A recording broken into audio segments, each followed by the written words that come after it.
मीरा एक होशियार और दयालु लड़की थी, जिसे अपनी माँ से पंचतंत्र की कहानियाँ सुनना बहुत पसंद था।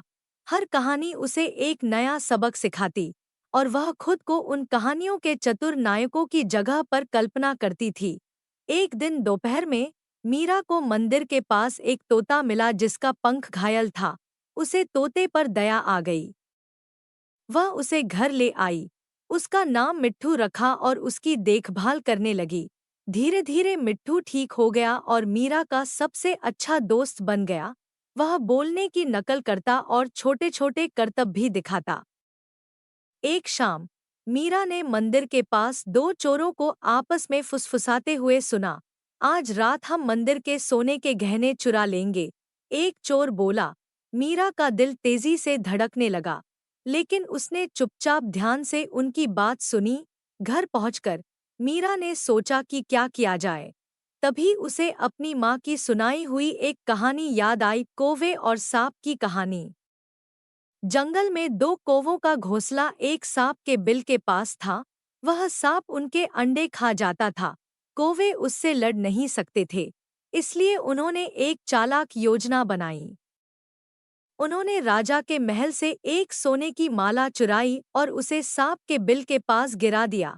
जब सैनिक माला की तलाश में वहां आए, तो उन्होंने सांप को मारकर माला वापस ले ली।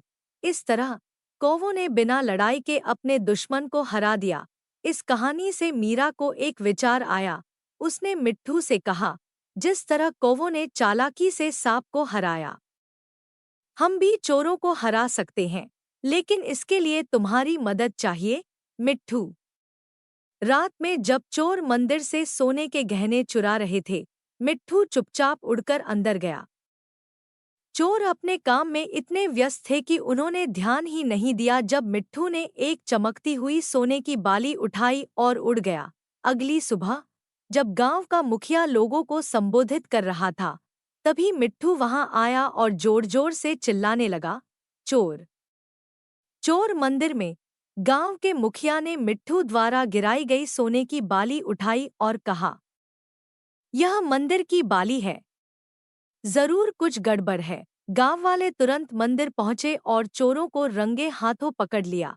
सभी गहने वापस मिल गए और चोरों को सजा मिली।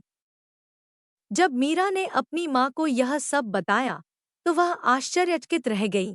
मीरा, मैं तुम पर बहुत गर्व महसूस कर रही हूँ। माँ ने मीरा को गले लगाते हुए कहा, तुमने पंचतंत्र की कहानी को याद रखा और उसकी बुद्धिमानी से असली समस्या हल कर दी। मिट्ठू और तुम एक शानदार टीम हो। गाँव वालों ने मीरा और मिट्ठू को हीरो की तरह सम्मान दिया। मीरा की माँ बहुत खुश थी कि उनकी बेटी समझदार और बहादुर बन रही थी। कहानी की सीख। कहानियों की बुद्धिमानी असली जीवन में काम आ सकती है। रचनात्मक सोच से बिना टकराव के समस्याएं हल की जा सकती हैं। दया और विश्वास से मजबूत और वफादार दोस्त बनाए जा सकते हैं।